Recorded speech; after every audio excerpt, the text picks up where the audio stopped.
নমস্কার, জয় মা দুর্গা। আমি মৈত্রী দেবী। আজকে আপনাদেরকে পিতৃপক্ষ সম্পর্কে আলোচনা করব। পিতৃপক্ষে কি কি করণীয় এবং কি কি করণীয় নয় সেই বিষয়গুলো নিয়ে আজকে বলবো এই ভিডিওতে।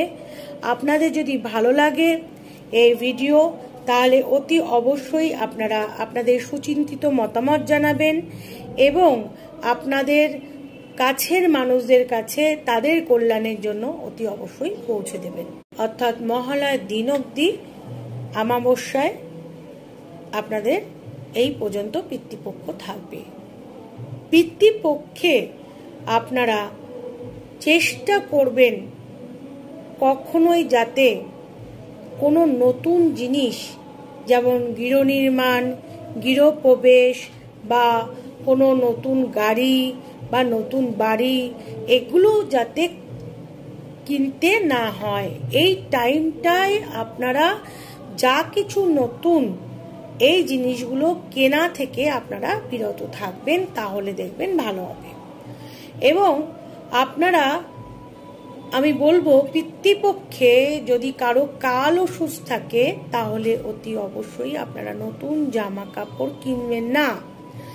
তৃতীয়ত, যদি কিনা আপনারা নতুন জামা কাপড় কেনেন এই টাইমটা মহালয়া পর্যন্ত যে পিতৃপক্ষ চলছে এই 15 দিন, তাহলেও আপনারা চেষ্টা করবেন যদি আপনারা পুজোতে কাউকে দিচ্ছেন নতুন কোনো জিনিস তাহলে তার আনন্দের জন্য বা আপনার আনন্দের জন্যই তো দিচ্ছেন, সেই আনন্দটা যাতে নিরানন্দে পরিণত না হয় তার জন্য আপনাদের আমি বলবো এই সাবধানতাটা অবলম্বন করতে।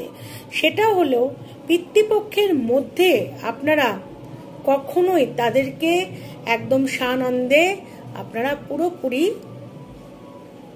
কোনো নতুন বস্ত্র তাদেরকে উপহার স্বরূপ দেবেন না।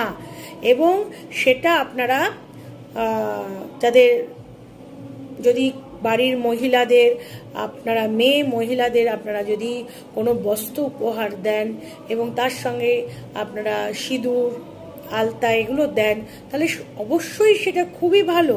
কিন্তু সেখানে আপনাদের মনে করতে হবে যদি আপনারা কোনো বাচ্চা মেয়ে থাকে তাদের যদি আপনারা জামা কাপড় দেন খুবই ভালো, এবং নিঃস্বার্থভাবে যদি কাউকে কিছু দিতে চান তাহলে সেটাও অত্যন্ত ভালো, কিন্তু পিতৃপক্ষটাকে অ্যাভয়েড করেন। আপনারা যেই না দেবীপক্ষ করবে মহালয়ার পর থেকে তখন থেকে আপনারা এই জিনিসগুলো দেবেন, দেখবেন ভালো হবে।